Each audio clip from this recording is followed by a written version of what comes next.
Pemirsa, pada bulan Maret hingga Juni, banyak rumah tangga di Bali menghadapi peningkatan pengeluaran akibat berbagai aktivitas seperti hari raya pada Maret-April serta persiapan masuk sekolah baru pada Mei-Juni. Kondisi ini memicu kenaikan harga sejumlah barang kebutuhan pokok yang berpotensi menyebabkan inflasi musiman.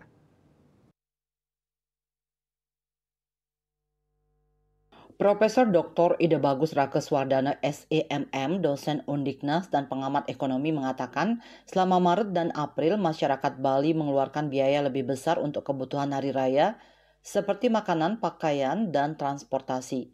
Sementara itu, pada bulan Mei Juni, orang tua harus menyiapkan dana untuk pendaftaran sekolah, seragam, buku, dan perlengkapan lain bagi anak-anak. Kombinasi faktor ini mendorong kenaikan harga di pasar terutama untuk sembako dan barang-barang lainnya. Ketika permintaan tinggi tetapi pasokan terbatas, harga otomatis naik. Jika inflasi ini tidak turun setelah periode sibuk berlalu, bisa berubah menjadi inflasi umum yang lebih berbahaya bagi perekonomian. Kenaikan harga yang tidak diimbangi dengan peningkatan pendapatan dapat mengurangi daya beli masyarakat. Terlebih tidak semua keluarga memiliki sumber pendapatan tambahan untuk menutupi pengeluaran ekstra selama periode ini. Banyak orang tua kesulitan memenuhi kebutuhan sekolah anak sambil membayar biaya hari raya. Jika tidak dikelola dengan baik, ini bisa memicu utang. Harapannya bahwa jangan sampai tidak bisa mengelola keuangan pada saat itu. Begini, kenapa sekarang penting sekali manajemen keuangan keluarga itu?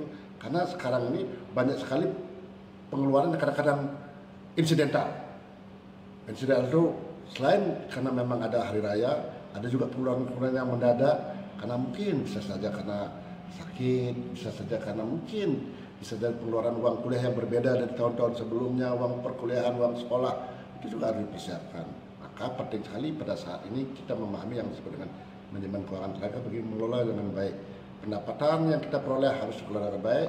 Kita harus bisa merencanakan berapa pengeluarannya, jangan sampai itu membebani. Dan jika itu misalkan kekurangan, jangan sekali-sekali meminjam di pinjol, meminjam di rentenir, maka pakailah, gunakanlah lembaga keuangan institusi yang resmi. Misalkan kalau di desa itu LPD, juga bisa di koperasi yang mungkin dengan Bapak Ibu sebagai anggota koperasi, dan juga bisa di BBR kalau memang sudah punya akuntan.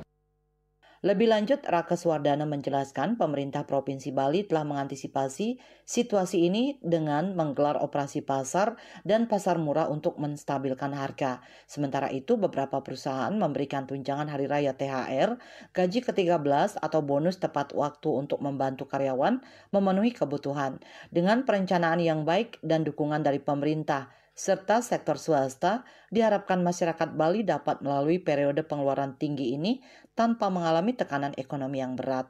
Hendra, Bali TV.